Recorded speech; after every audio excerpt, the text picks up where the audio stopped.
Hi guys! Another episode of Pineapple in the Big Apple. This time we're out here in Brooklyn and we are celebrating Twan's 30th birthday.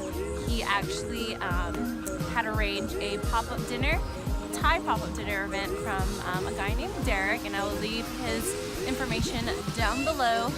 So in case you want to do a pop-up Thai event, definitely contact him.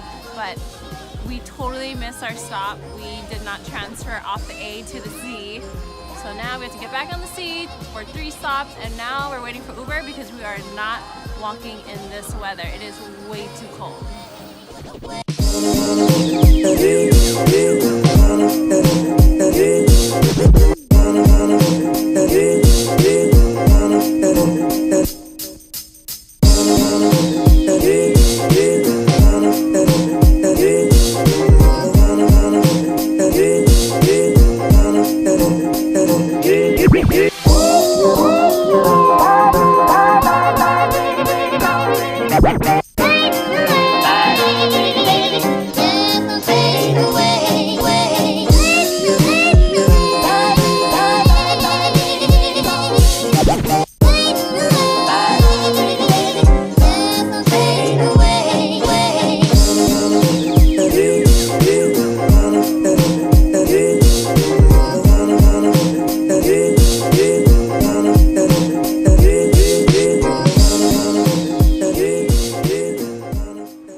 Thai dinner that is kind of illustrates my passion for the cuisine. I pretty much spend all of my time studying Thai food. Every day I'm cooking it, talking to different Thai people online when I'm not there, and just constantly trying to improve certain things or try new dishes. So tonight's kind of going to be an assortment of street food, more home-style cooking, dishes that illustrate the differences of all the cultures that are in Thailand, such as like Indian, Thai Muslim, Chinese, all these different cultures that are in Thailand that make up the whole cuisine, as well as just like strictly Thai food that's more kind of their culture. And everything's to be eaten with rice. There'll be rice throughout, and we can always give you more rice. And the kind of the Thai etiquette that I would recommend is if you're right-handed, a spoon in your right hand, fork in your left hand, and shove everything into like a bite over rice. It's genius. I kind of eat every cuisine this way at this point. I feel like everything just drops through the fork if you don't do that. You said spoon in your right hand? Yeah, if you're right-handed. So like you're kind of shoveling it in. So you're getting like, if you get a curry, it doesn't just drop right through. Yeah. I think this is a key thing though. Everything tastes a little different. It's very important. And everything's really good spoon over rice. Things are going to be like salty, rich, some are sour, very spicy, a lot of different flavors. And the rice is kind of the bland kind of palette for everything. And the other thing to note about Thai food and the way I look at it is that all the dishes that come out throughout kind of make up the whole balance that people talk about when they say like sour, salty, sweet, bitter, etc. Often I think it's a misconception that every little plate needs to have those flavors, but it's not true. Sometimes you just get a thing that's just rich or just salty. And so everything together is what's going to make up that balance. That being said, this first bite is an explosion of all different flavors. It's something you'll find on the street and at homes, I would say, and even in restaurants. When I first had it on the street, there was a vendor that had a lot of the condiments that are on there, and they just wrapped it up and put it into a little square and then put it on a skewer. So I had it to go, and I ate it, and I was like, what the fuck is this? I was blown away. So yeah, it's one bite, and the leaf is called a betel leaf, or also known as a betel leaf, or wild pepper leaf. Those are the 3 names for it. And they grow wild in Thailand, so you'll be driving your motorbike around and see a tree you can graze if you want.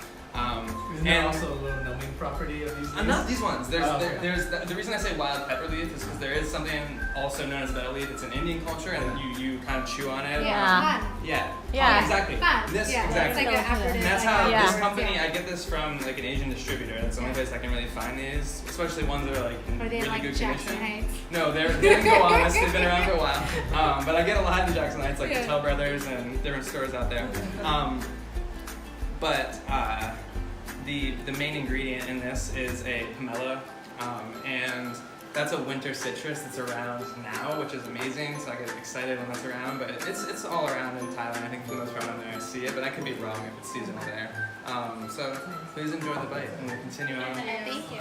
So, like a Thai meal in general, and this is like how I would do it because I'm just trying to make Thai food, it's got to have a fried item, soup, curry, different salads, some kind of relish, rice, desserts. It's got to have all these things, and that's what makes up a true Thai meal. So, the soup here is like, kind of like tom yum's cousin in a way, but everything's grilled. Like everything's grilled first. I don't have a grill here, so I did everything in a cast iron pan and just directly over the fire on the stovetop.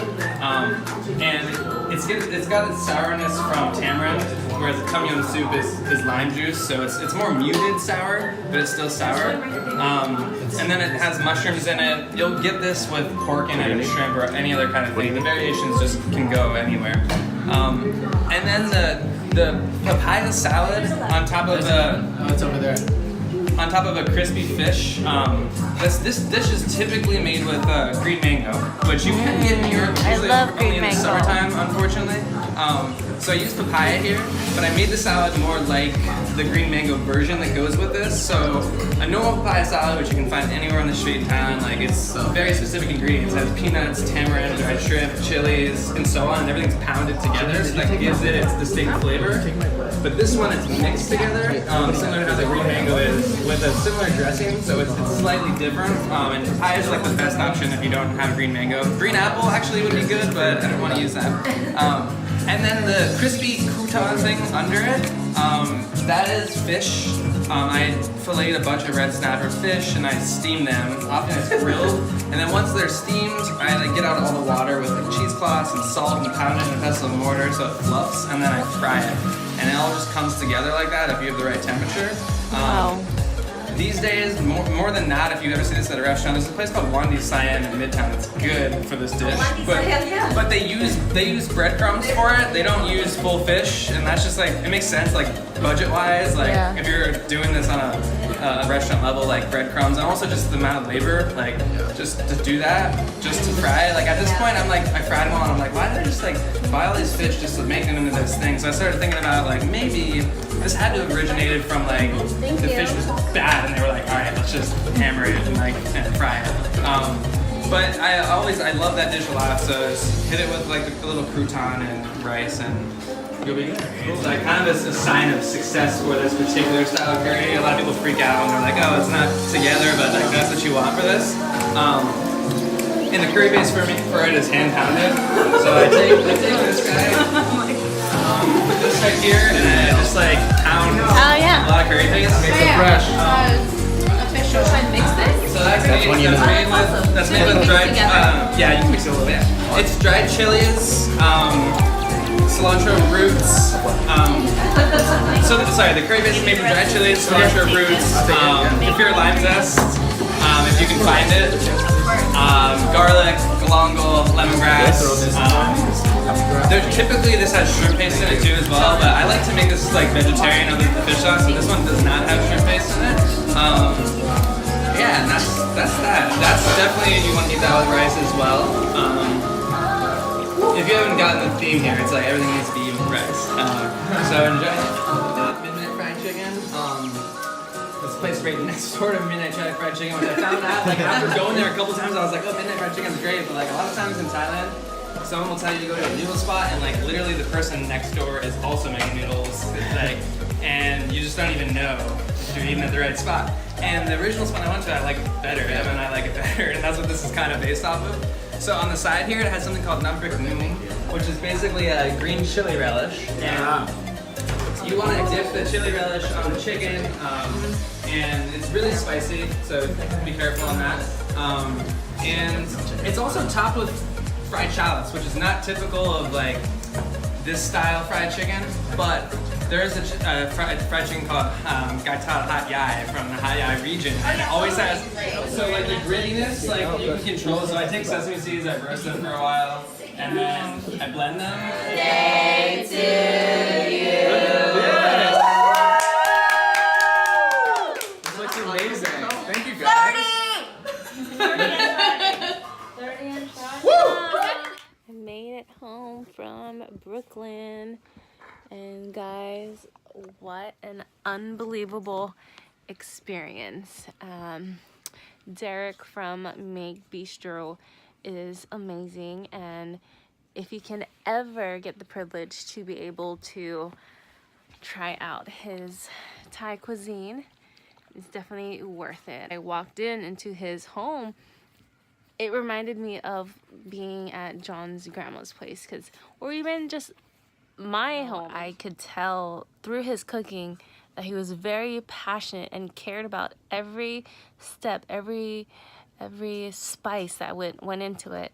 So it was amazing. Like, so for me, it just felt like he was sharing, you know, it sounds kind of cheesy, but it was his art through cooking, and we were able to taste it. We were able to taste his art, so which was amazing. So, you know, definitely appreciate and admire those who can share their love, their passion with others. And what better way to gather people around with food? And I hope you guys like this video. Give it a thumbs up.